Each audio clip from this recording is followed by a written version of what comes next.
Welcome to 23 Degrees Sideways, Coyote in the Highlands. Today is going to be a scorcher. It's one of those instant changes, and we've done this a couple times this spring already. Windstorms, windstorms, windstorms, never-ending windstorms, 95 degrees. Boom, the next day, after 2 weeks of windstorms. So as I record it, that's what's going on here, which means I should be able to pull the temporary wind stuff off of the outdoor kitchen and make the proper panels and start working on the countertops and stuff like that. So that's a cool thing. That'll be really helpful, actually. I need to find some more. I bought a couple pieces of 50% off plywood that was theoretically damaged. The pieces are very curved. You just, you get them, you get a little bit of dampness on there. You clamp them down to a table, leave them clamped for a couple hours. They straighten out. Like the plywood goes back to looking like a sheet instead of curved. And then you cut off and put a frame on for doing the project I'm doing. That's totally fine. In a way, it's kind of a shame because if I'd gotten more of it, I could inexpensively use it for some of my shade roof. It's not very weather resistant. Like you end up still having to put roofing on top of it, but there's options there. Maybe I'll go see later on if they've got any left in their 50% off pile. The other thing I could have done is looked at one of the thicker sheets to make countertop surfaces out of, and again, maybe I'll go back down. I didn't think about that at the time, and there's the cash flow issues as usual. So, we got that. Spiritually and enlightenment-wise, it's nice to have that break from the wind. It does give your body...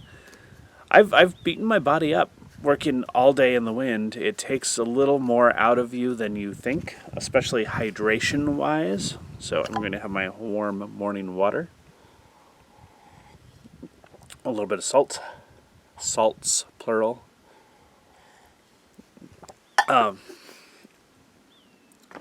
So that does actually pull it out of the body. Mentally, of course, one of the ways to quiet the mind is to just work, just do the work. And it's really helpful, and I think this is where I'm going with this video. It's really helpful to do this without, not necessarily without a performance metric. I mean, I'm not saying just do anything and it doesn't matter if it looks good or not. You're striving for the looking good, the aesthetics, the strength, meet the goal of what the building project is, or writing project, or whatever it is that you're doing stuff. Not writing project in this case, because we're dealing with moving the body in the process of doing the work. And this is art, sculpture helps, at least if you're standing up doing your art. But building things, piling rocks, cleaning up a trail, picking up the trash, moving your body and making things happen really, really helps. It helps your body, brain, mind interface be healthy, and it really does actually neurologically have positive effects on your mentality, like depression and stuff, So we know this, but people get attached to ways to make that stressful. So having to get a certain amount done in a certain time. That's one of the big ones, speed, speed, speed. And there's an environment where speed matters, and there's an environment where it doesn't. And what I'm doing up here, I have seasonal goals. I have seasonal deadlines. I have to have some stuff ready for monsoon season.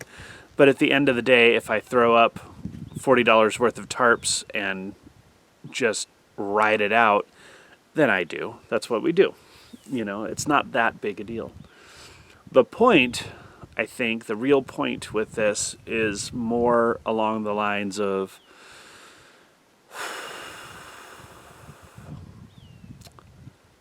allowing yourself, I'm big on permission right now, giving yourself permission, allowing yourself to just get involved in the work.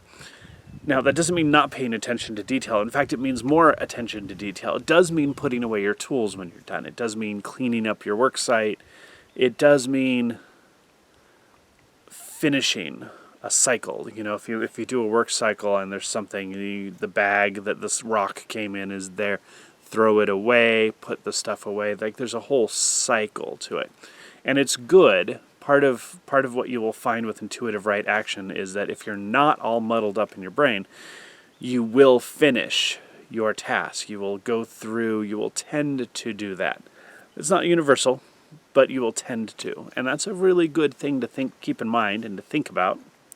So, kind of a big deal.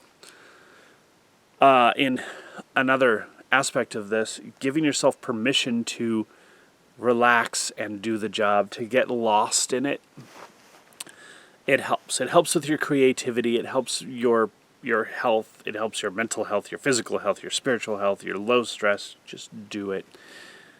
And that can actually help you be less stressed in speed environments. So, for example, if you are a hobby carpenter, you know, you make little cabinets and knickknacks and things, and you're doing that, but your job is as a house framer or even a cabinet carpenter or whatever. On the job, speed does have some amount of effect. You know, houses get built as fast as they get built. There's stuff about that, but you have to be diligent about paying attention to speed to some extent.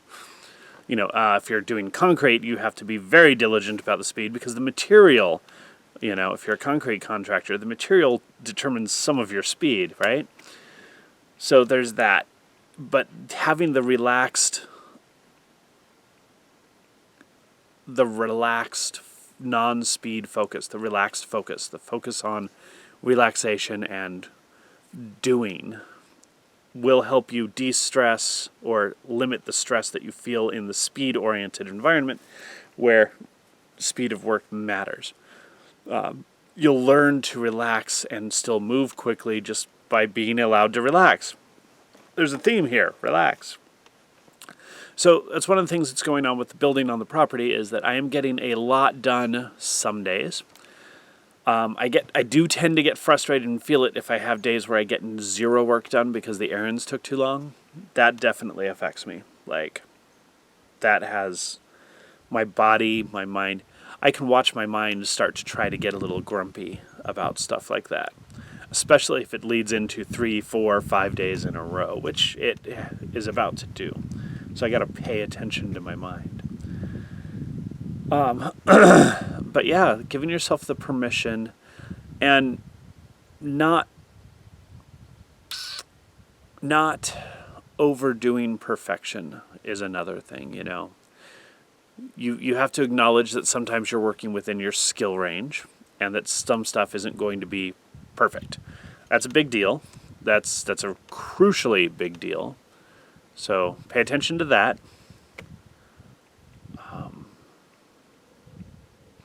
You know, that's most of it. Give yourself permission. Have something to work on. And this doesn't have to be always a creative construction, building, making thing. This can also include your hikes. You can do things with your hikes. Picking up pieces of trash is actually one of the best things. It gives you a benefit. There's a benefit in there.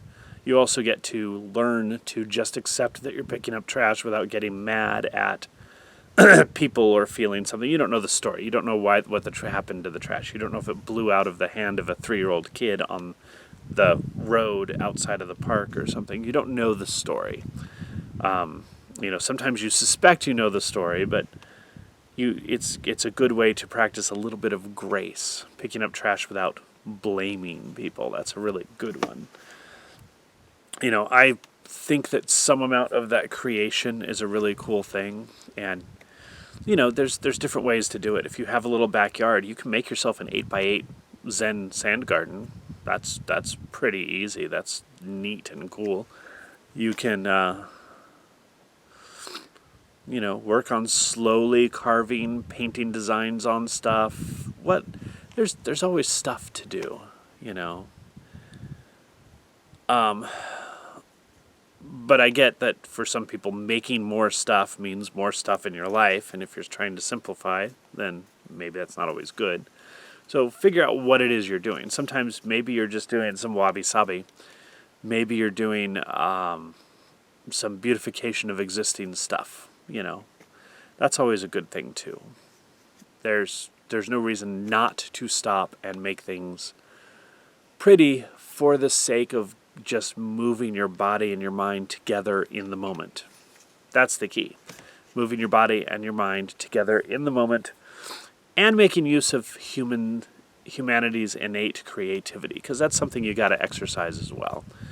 And, if it's painting vines on the exposed concrete underneath the siding on the side of your house, pretty cool looking, It looks better than plain concrete. Whatever. Do whatever.